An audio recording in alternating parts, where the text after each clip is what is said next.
Bonjour tout le monde. Les technologies du numérique sont présentes dans notre vie, que ce soit notre vie professionnelle ou notre vie privée, les smartphones, les ordinateurs, les tablettes, nos accédants à Internet, nous utilisons les réseaux sociaux, donc tout ça, nous l'utilisons depuis notre réveil jusqu'à tard dans le soir. Mais toutes ces technologies du numérique, quelle est la base sur laquelle ils sont fondés, ils sont créés? C'est ce que nous allons voir dans cette séance. La base, bien sûr, c'est le signal numérique. Donc, grâce aux technologies du numérique, nous travaillons à distance et vous avez vu dans la crise sanitaire Covid-19, c'est les technologies numériques qui nous ont permis de travailler à distance, de continuer à travailler en ligne. Nous achetons en ligne tout ce que nous voulons et nous regardons les médias sociaux pour le divertissement, pour la communication. Donc tout ça, nous le faisons chaque jour. Et à l'aide de quoi? Bien sûr, à l'aide d'appareils et de dispositifs électroniques traitant des signaux numériques. Que ce soit des ordinateurs, ordinateurs de bureau, ordinateurs portables, serveurs, etc. Que ce soit les téléphones portables intelligents, les smartphones, que ce soit les réseaux informatiques, le réseau Internet, les objets connectés, l'intelligence artificielle, beaucoup de technologies numériques que nous utilisons dans notre vie quotidienne chaque jour. Voilà donc pour nos appareils électroniques, nos dispositifs électroniques qui nous permettent de travailler à distance, d'acheter en ligne, de se divertir, de communiquer entre nous à travers les réseaux sociaux, etc., de jouer, etc. Donc, tout ça, il est basé sur le signal numérique. Qu'est-ce qu'un signal numérique?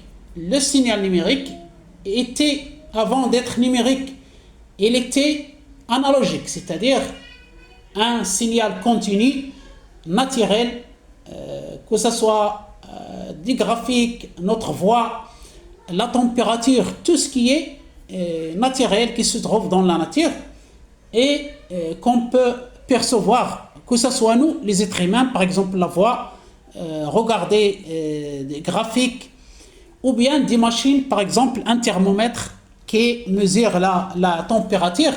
Donc ces signaux naturels, continus, qui se trouvent dans la nature, on peut les convertir ce format électrique, ce format de tension électrique.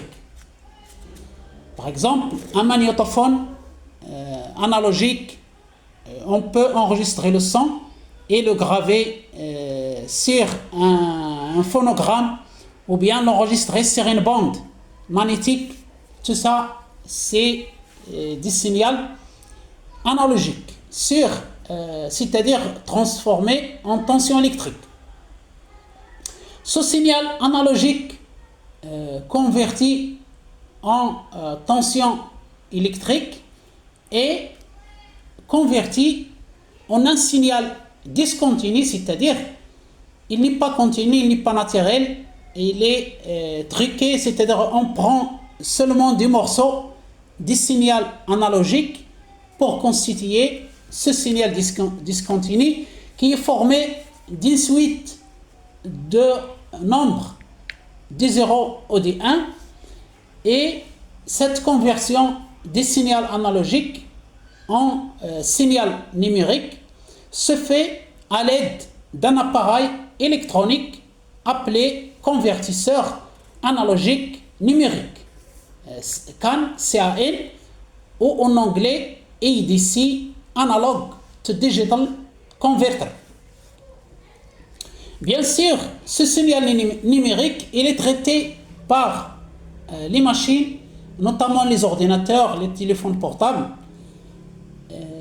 et après traitement, ce signal numérique doit être reconverti en un signal analogique pour être compris, décodé aussi par l'être humain, et ce à l'aide d'un autre appareil électronique appelé convertisseur numérique analogique.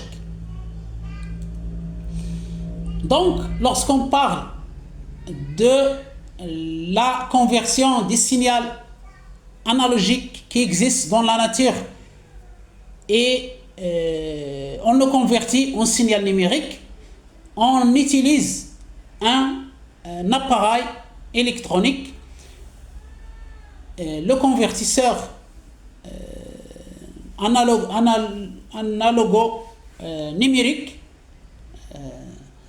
et ce dispositif utilise l'électronique. Qu'est-ce que l'électronique? C'est une branche de la physique appliquée qui s'intéresse à l'électron que vous voyez en haut à gauche dans l'illustration. Il tourne autour du noyau de l'atome. Ici, nous avons 3 électrons en bleu qui tournent autour de l'atome. Ces électrons possèdent une charge négative. Cette branche électronique remonte à l'invention des premiers composants capables d'amplifier un signal électrique et par conséquent d'entretenir une oscillation. C'est la triode de Lee de Forest, inventée en 1907. On parle d'électronique surtout lorsque nous avons des circuits électriques où il y a de l'électricité, des fils électriques qui comportent des éléments amplificateurs. C'est-à-dire, il augmente le signal électrique et notamment des semi-conducteurs. C'est-à-dire, lorsqu'on a des semi-conducteurs dans un circuit électrique, on appelle ça de l'électronique.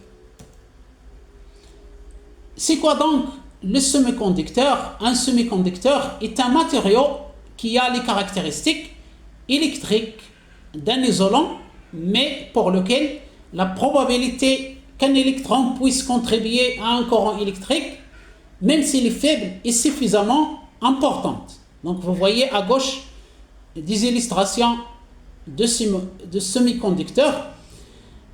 Qu'est-ce qu'un semi-conducteur?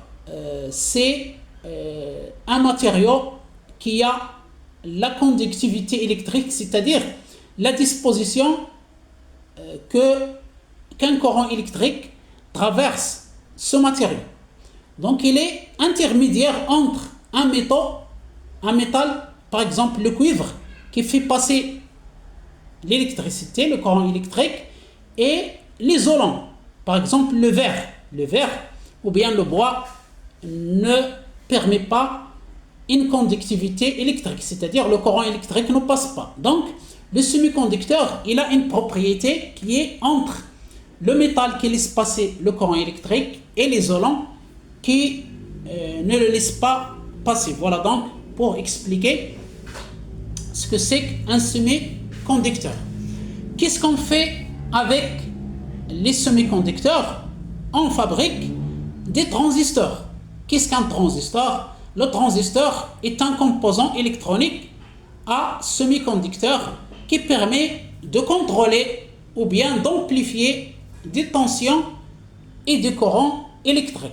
Soit on contrôle le courant électrique, soit on l'amplifie, c'est-à-dire on augmente sa tension. Le transistor, qui est basé de semi-conducteurs que nous avons expliqué, est le composant actif le plus important des circuits électroniques. Les transistors constituent les éléments de base des circuits logiques numériques qui permettent la création de processeurs informatiques et de puces mémoire. Et nous arrivons maintenant à notre ordinateur portable que nous avons il y a quelques instants que nous avons vu, ou bien le smartphone, qui nous permettent de travailler à distance, d'acheter en ligne, de communiquer entre nous, de regarder les médias sociaux, etc. À titre d'exemple, un processeur Intel, qui est dans un micro-ordinateur récent, contient environ 10 milliards de transistors. Donc voilà, nous avons passé de l'électronique, des semi-conducteurs vers le transistor et vers les processeurs, les pistes de mémoire et maintenant vers l'ordinateur. Donc, qu'est-ce qu'il y a dans l'ordinateur et dans tous les appareils numériques? Il y a le signal numérique. Ce signal numérique vient de la conversion des signaux analogiques qui existent dans la nature et qui est mis par l'homme sous forme de tension électrique. Vous voyez à gauche en haut l'illustration d'un convertisseur analogique numérique qui contient des composants électroniques, notamment des semi-conducteurs.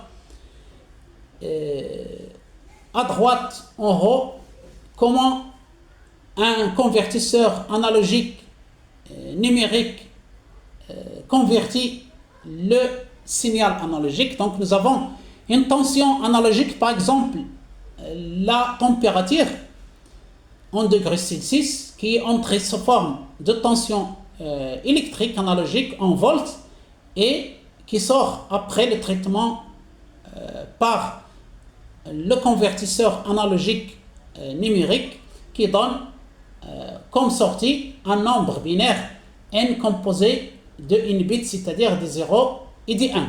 En bas, vous voyez le schéma du signal analogique.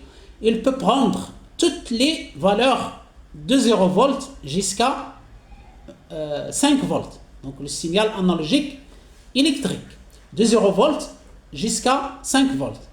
Lorsqu'il est converti en signal numérique par le convertisseur analogique numérique, il donne un signal numérique qui a deux valeurs seulement, ou bien 0 ou bien 1, c'est-à-dire les deux valeurs logiques. 0, il n'y a pas de courant électrique. 1, il y a un courant électrique composé de 5 volts. Donc nous avons soit 0 volts, soit 5 volts pour le signal numérique, soit 0, soit 1. Et pour le signal analogique, on peut avoir 0 volts, 0,1, 0,2, 0,3, etc. C'est pourquoi dans les appareils analogiques, il y a des bruits, des perturbations, alors que pour le signal numérique, il n'y a pas de perturbation, c'est-à-dire soit le signal passe, soit il y a 5 volts, soit il y a 0 volts. Alors que pour le signal analogique, il peut être un faible 0,1, 0,2 ou bien fort 4,5 volts, 5 volts. Quel est l'avantage de ce signal numérique? Pourquoi on ne lise pas le signal analogique? D'abord, le signal numérique ne prend que de valeurs au cours du temps. Il ne change pas. Ces valeurs correspondent au niveau logique, 0 ou bien 1. On parle du binaire, c'est-à-dire le signal binaire, la base de 0 au 1. On peut stocker ce signal numérique dans des circuits électroniques ou bien sur des supports optiques ou magnétiques. Les avantages du signal numérique: traitement identique, quel que soit le type de données. Nous avons la voix, nous avons le texte, nous avons l'image, les images animées, tout ça, il est traité d'une façon identique, quel que soit le type de données. Deuxième avantage, une duplication facile et sans perte d'informations. Nous avons un texte, un fichier texte ou bien une chanson sous forme de MP3, on peut la dupliquer en des millions de copies sans perdre la qualité de l'information, alors que pour le signal analogique, par exemple une bande magnétique audio que nous avons utilisée dans les années, c'est-à-dire avant le numérique, avant les années 90, les années 1980, etc., lorsqu'on duplique cette bande magnétique, il perd la qualité, il perd l'information. Aussi, concernant les avantages du signal numérique, on peut le stocker sans détérioration. Dernier avantage, il est résistant au bruit, c'est-à-dire le signal est net, il n'y a pas de perturbation parce qu'il prend deux valeurs uniquement, soit la valeur 0, soit la valeur 1. Voilà donc pour cette notion de signal numérique qui est la base des technologies numériques que nous utilisons quotidiennement, que ce soit dans notre vie privée, que ce soit au niveau professionnel. Ils sont utilisés par les administrations pour communiquer avec les citoyens, ils sont utilisés par les entreprises pour présenter leurs services, leurs produits à leurs clients. Donc, j'espère que cette vidéo vous sera utile et vous explique un peu la base de la technologie numérique. Il ne me reste qu'à vous remercier pour votre attention. Je vous souhaite une excellente journée et à bientôt.